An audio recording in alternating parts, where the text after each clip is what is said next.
Happened as many churchgoers were heading to service this morning. ABC 7 News reporter Lillian Kim is at Grace Cathedral in San Francisco with the story. Lillian? Dion and Eric, parishioners were told about the shooting during service here this morning. It was news the church felt compelled to share.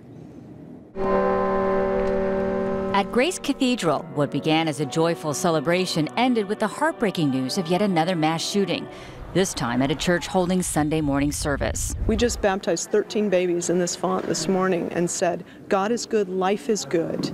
And by the end of that service, we found out that even babies, an unborn child had been killed. The decision was made to break the news at the end of the 11 a.m. service so the congregation could leave with the victims in their prayers. Let us lament laws that allow violent people easy access to guns. And those prayers continued during the afternoon and evening services.